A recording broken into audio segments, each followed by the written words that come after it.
Hi, and welcome to this little video on the introduction to the elements of music, another one in this series, and today we're going to talk about rhythm. So let me get this started. So welcome. In this video you'll learn about what the 8 elements of music are. There'll be a brief explanation of each of those elements, and then I'm going to look a bit further into what actually the element of music rhythm is all about. So the 8 elements of music in alphabetical order are dynamics, form, harmony, melody, rhythm, texture, timbre, and tonality. Each of the elements of music are like an ingredient in a recipe. Just like a recipe needs a little bit of some ingredients, a lot more of others, they all contribute to the overall flavour of the dish. The combination and amount of an ingredient is like the chef adding their personal flair and spice to a dish. So too, a musician and composer uses the elements of music to flavour their musical dish to suit their taste and personal style. So to give a bit more of a definition on each of these, dynamics simply refers to how loud or soft the music is. Form is the order and arrangement of the parts of the music. Harmony is the instruments that support the melody with chords. Melody refers to a series of pitches that make a tune. Rhythm simply means how long or short a sound is. Texture is the layers of sound, how sparse or dense the music is. Timbre refers to the unique sound quality of an instrument or sound. And tonality is the overall sound of the music as pleasant or unpleasant. But today we are going to look at rhythm. So what is rhythm in music? The simplest definition for what is rhythm in music is the arrangement of notes of different lengths. A different way of thinking about what is rhythm in music is how the notes are measured in the length of time that they sound in a piece of music. For most people, they think of the rhythm of the music as how fast or slow the music is, or how short or long the notes are. But there is much more to this important element of music. In Western European musical tradition, the rhythm is the underlying structure that all the other elements of music are held together by. You could say that the rhythm in music is like an egg in a cake recipe. It is what holds and binds everything together in time. The rhythm and its musical features determines the speed of the music, the type of beat, and then how the notes of each instrument perform the rhythms and connect to make the whole. There are several musical terms that can help you to develop your understanding of what is rhythm in music. These come under the broader headings of length of notes, tempo, ostinatos, time signature, accents, beat, and phrasing. These terms will all be explained in further detail in this article. So let's have a little look here. So under all the heading of rhythm, you've got rhythm, which is the arrangement of short and long notes in a piece of music. Then there's tempo, the length or pace of the speed or pace of the music. An ostinato is a repeated musical pattern. Time signature is the 2 numbers at the beginning of the music that determines the number and type of beats in a bar of music. Accents are a stress or emphasis on a note, or it could be a chord or a passage. Length of notes refers to how long or short a sound is, or a note sounds. Beat is the underlying pulse in the music, and phrasing is the shorter sections that combine to make up the music as a whole. So let's look at each one of these in a little bit more detail. So first we're going to look at length of notes, because this is basically what underpins everything else. To begin your understanding of what is rhythm in music, you will need to know what are the names and symbols of the notes in the written music. These note and rest symbols all have different meaning and will help your rhythm music theory knowledge as a musician. In the European musical tradition, there are several types of notes, rests, and their symbols that, when written, let the musician know how long to play a note or hold a rest for in the music. Depending on where you live, the symbols are the same, but what might be called something very different. In the charts on the next few slides, you'll see note rest symbols with both the USA note names and the UK names. These charts cover the basic notes and rests needed to understand simple rhythms and will help you understand what rhythm is. What rhythm is in music. So if you live in the US, you will all use these terminologies. These will be familiar to you. So if I go from where it says note values, the whole note, is that symbol there, and it's worth 4 beats. A half note is worth 2 beats. A quarter note is 1 beat. An eighth note is half a beat. Joined eighth notes is half plus a half equals 1. A 16th note on its own is quarter of a beat, and then joined 16th notes. So if you've got 4 there, that's a quarter plus a quarter plus a quarter plus a quarter equals 1. For the rest values, you can see there the whole note rest, again, is 4 beats of silence. I like to call that the upside down hat. It's just that way my kids remember it. A half note rest is 2 beats of silence, or the hat. A quarter note rest is 1 beat of silence. My kids always used to call this a lightning bolt, but since Harry Potter, they like to think of it as the Harry Potter scar. Eighth note rest is half a beat of silence, and a 16th note rest is a quarter beat of silence. So the UK note names and rests, again, they are exactly the same symbols, just they have different names and note for each of the notes. And this is what I'm more familiar with because this is what I was, how I learnt music. So a semi-breve is worth 4 beats, a minim is worth 2 beats, a crotchet is 1 beat, quaver is half a beat, a pair of quavers is half plus a half equals 1. A semiquaver is a quarter of a beat, and joined semiquavers is a quarter plus a quarter plus a quarter plus a quarter equals 1 beat. Then, of course, you can see the rest there. So we've got a semi-breve rest, which is 4 beats of silence, a minim rest, which is 2 beats of silence, a crotchet rest is 1 beat of silence, quaver rest is half a beat of silence, and then you have a semi-quaver rest, which is a quarter beat of silence. Now, there are lots and lots of other ways we can be looking at these notes and how they could be actually written. There's dotted notes and all sorts of other things, but for the purpose of today's exercise and this information in this video, these are just your basic note names and rests. So for length of notes, how long a note is played or held can also be altered by other symbols such as the fermata. This musical symbol means to hold the note for as long as you want. It is often a chance for a vocalist, especially, to show off for how long they can sustain the note. So a fermata, I know I haven't got a symbol there, but it is simply an upside down smile, okay, with a dot in the middle. Okay. Other ways to describe the length of a note include the ones listed below. So we can have staccato, which is short and detached, or legato, which is smooth and well connected. Sustained is held notes, like using the sustain pedal on the piano. It holds the note for longer. And then tenuto is playing the note for its full value of time. Now, you can also have staccato, other ones like staccatissimo, and there's other ones, but it means to play them even more shorter and more detached. So the next thing we're going to look at for rhythm is tempo. Tempo simply means how fast or slow the music is performed. To describe the tempo of the music, you first need to listen for the beat, or underlying pulse. Once you can either hear or feel the pulse, you can determine the pace or speed of the music. This will help you to better appreciate how and what the rhythm in the music is based on. There are many Italian music terms that can be used to describe the tempo of a piece of music. Going from the slowest to the fastest, some of the more common terms for tempo are on the next slide. So we have largo, which is slowly and broadly. Adagio is slowly.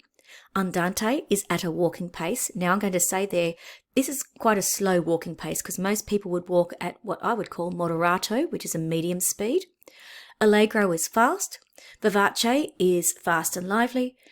Presto is very fast. Sorry, my spelling mistake there. And prestissimo is as fast as possible. In music, the tempo does not always stay the same. It can change. Below are some other terms that can be used to describe the changes in tempo. So if you're gradually getting faster, it's like an accelerator on the car. Or some people might say the gas pedal, but it's to accelerate, or accelerando. Now, a ritardando, ritenuto, and rallentando all mean exactly the same thing, which means gradually getting slower. Rubato is free and flowing, or literally it means robbing of time. And a tempo means to return to the former speed. So we're not talking about a tempo here. We're talking a tempo, which is when it's written on the music, it's auto-corrected to a capital A, but it should be a small a. A great example of tempo changes is in the 80s hit song by Dexy's Midnight Runners, Come On Eileen. Overall, the song is performed in a moderato tempo, but at approximately 2 minutes 20. So if you have a look at the clip and have a listen for yourself, the song suddenly slows down. The tempo then gradually increases, which is an accelerando, until it finally returns to its original and former speed of moderato, which is a tempo. So when it returns to the former speed, that's what it means to go a tempo. You can use the link either there or in the description below. The next thing we're going to look at is ostinato in rhythm. So the musical definition of an ostinato is a repeated musical pattern. There are three main types of ostinatos or ostinati, melodic, rhythmic and chordal. When discussing the rhythm of a piece of music, the main thing is to concentrate on the rhythmic patterns in the music. So if you are discussing rhythm in music, you probably don't want to be necessarily discussing the melodic and chordal ostinatos. Another name for an ostinato is a riff. A riff is also defined as a repeated musical pattern. The only difference between an ostinato and a riff is that a riff is a repeated musical pattern heard and performed in popular music. A good example of a melodic riff, or even a chordal one, depending on how you're playing it, is in the popular, the classic rock guitar song of Smoke on the Water. Now, as a music teacher who's been teaching for over 20 years, I don't even teach my students that song anymore because it drives me nuts. Okay. Let's keep going. So a rhythmic ostinato is a repeated rhythmic pattern. These types of ostinatos can be performed by any instrument, either with or without pitch. More commonly though, instruments that perform a rhythmic ostinato are those without pitch and can be classified as either an idiophone, which is instruments that are hit, shaken or scraped to make a sound, a membranophone, which are instruments with a skin or membrane, or can be classified as part of the percussion family. In African music, rhythm is a more important feature than melody, harmony and tonality. In the clip below, so you can have a look there or use the link in the description, after the balafon or marimba player performs their solo in the introduction, the drummers start a rhythmic ostinato. So if you watch closely to see the djembes, dunduns and I think it's boogaraboo, I'm not sure if I pronounced that properly, and the shakir all perform their own ostinatos. You can try performing each ostinato separately, then as a group try and get together and see if you can perform these intricately woven rhythms in the time together. It is much harder than you think. I mean, each of those rhythms seems very, very simple, but when you try to put them together, it's actually quite hard. So we're now looking at time signature. A time signature is made up of two numbers. Each number has a different meaning, depending on if it is on the bottom or the top. The bottom number tells you what type of beat the music is counted in, and the top number tells you how many of those beats are in each bar of the music. Now, not written in there, but if the number on the bottom is a 2, it is in minim or half note time. If it is a 4, it is in quarter or crotchet note time. If it is an 8 on the bottom, it is then in quaver or eighth note time. There are others with a 16 and a 32, but they're quite rare.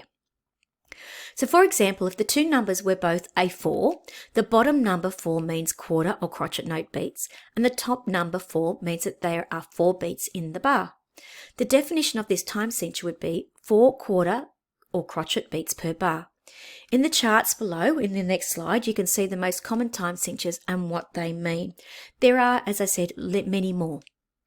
But if we look at the US one first, so a 2/4 time signature, also known as march time, because 1 2 1 2 left right, is 2 quarter note beats per bar. A 3/4, which is a waltz time, which goes 1 2 3 1 2 3 1 2 3, has 3 quarter note beats per bar. A 4/4 is 4 quarter note beats per bar. And that is also what is common time, also known as common time, which is 4 quarter note beats per bar. And a 6/8 time, okay, which also could be called duple compound time or compound duple time, is 6/8 note beats per bar. The 8 on the bottom refers to the 8th note, and the 6 on top refers to the number of quavers or 8th notes in the bar. So again, if we look at the time signatures with the UK note names, 2/4 is 2 crotchet beats per bar, 3/4 is 3 crotchet note beats per bar, 4/4 is 4 crotchet note beats per bar. C for common time, which is 4 crotchet note beats per bar, and then 6/8 is 6 quaver notes, 6 quaver note beats per bar. Try saying that 10 times fast. So there are a few ways to describe a time signature. If the time signature in the music remains constant and does not change, then it is music written in an isometric time signature. If the time signature changes, for example, from 4/4 to 3/4, or from common time to waltz time, then it would be multimetric. A great example of this is in the Beatles' classic We Can Work It Out. Now, please note that when you are writing time signatures, you should not write it with that slash. I'll just highlight that there so you can see. Don't write those in there. But when you're trying to write something for a blog post and something like this, it's actually quite hard to insert those. So the majority of this song is performed, as in the one from the Beatles, We Can Work It Out, is in a 4/4 time signature. But during the chorus, starting at 38 seconds, if you use this particular sample, it goes from common time to waltz time on the lyrics for fussing and fighting my friends. Then it returns to 4/4 time signature, and then it goes back to the 3/4 on the lyrics, so I will ask you once again. It is important to note that the tempo also slows down a little during this chorus as well. Watch the clip to hear the multimetric time signature. Accents. So in accents, not referring to my Aussie accent here, okay, we're referring to accents in the music. An accent in music means a stress or emphasis on the note, chord, or passage. There are several musical terms that can be used to describe an accent in a piece of music. Sometimes these accents are regular and they occur repeatedly. Sometimes they are sporadic and only occur to emphasize a note, chord, or passage in the music. So a sforzando means to be played with prominent stress or accent. A subito means immediately or suddenly. Marcato is a note, chord, or passage to be played loudly and with force. And syncopation is an accent on the weaker or offbeat. The offbeat is a sound that happens in between the beats, in between where the natural beat occurs in the music. So that leads us on to beat. The beat in a piece of music can be either definite or indefinite. This means that if there is an instrument performing on the beat, then the music has a definite beat. If there is not an instrument performing the beat, then it has an indefinite beat. An indefinite beat can also be described as the pulse of the music. In most popular music, in almost every culture around the globe, the beat is what holds everything together. The beat and how it is played is what drives the music forward. In traditional European music, the time signature and the beat work closely together. Each time signature has its own arrangement of strong and weak beats in each bar of the music. For example, in a waltz, each bar is made up of 3 beats. The waltz feeling comes from the arrangement of strong and weak beats. Strong, weak, weak, or 1, 2, 3, 1, 2, 3, 1, 2, 3. In classical music, with a 4/4 time signature, the arrangement of accents on the beats is as follows: 1, 2, 3, 4, 1, 2, 3, 4, 1, 2, 3, 4. The first beat of each bar has a slightly stronger accent than the third one, but the third beat is still stronger than the second and fourth beats. In most popular music today, the music features a type of syncopation called a backbeat. Syncopation in music is an accent on the weaker or offbeat. This means that the second and fourth beat of the bar are accented in opposite fashion to what is written in classical music. If this beat were to be played on a drum kit, it would be bass, snare, or 1, 2, 3, 4, 1, 2, 3, 4. We know these drum beats as a rock beat. Watch the video below. The link is in the video. The link to the video is in the description below to see a backbeat explained further, and you can see it actually being performed on a drum kit. The next thing we're going to talk about is phrasing. So a musical phrase can be either melodic or rhythmic. A phrase is like a small musical sentence. To begin to hear a phrase, try listening to a singer performing the melody. When they take a breath, or there is a slight pause, that is the end of the phrase. An instrumental phrase can often go longer than one that is sung, simply because the instrument, such as a violin, does not need to take a breath. When describing a phrase, first listen for how many bars in length it is.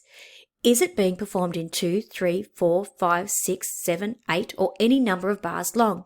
To do this, you firstly need to work out your time signature. Once you know how many beats are in the bar, you can count the phrase length. Another way to describe a phrase is by using words such as even, balanced, or symmetrical. A phrase that is even can be divided in half and each half is the same. The phrases that are uneven, unbalanced, or asymmetrical are different on either side. These types of phrases might start high then end low, or they might be heard in the first bar of the phrase and then there is a longer pause before the next phrase begins. So why is rhythm important? Rhythm is an especially important element of music. Without the underlying beat, time signature and tempo, the members of an ensemble would not be able to keep in time together. The rhythm is an important part of everyday life. Our heartbeat and its own tempo lets us know if we are relaxed with a slow pulse or even frightened or scared with pulse and heartbeat racing. In any given piece of music, the different lengths of notes and how they are arranged can give a quite different feel to the music. If the music has a slow tempo, lots of sustained notes and simple rhythms, then the music might be more calming. But, in contrast, if the beat is driving with a fast tempo with lots of complex rhythms, then the music might be what you need to get up and moving. Sorry, I messed that one up, didn't I? As a musician, to have a good sense of rhythm is especially important. If you can feel and maintain a steady tempo, then you are halfway to becoming a great musician. Music appreciation and rhythm. To appreciate a piece of music or to study and analyse a piece of music, it helps if you can understand what rhythm is in music.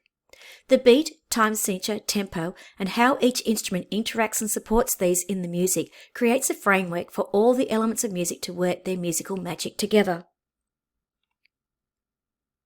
Next time you hear a piece of music, try concentrating on what rhythmic features are being used in the music. Try listening for the beat. Once you've worked out the beat and what instrument is or is not playing it, try working out the time signature and then the tempo.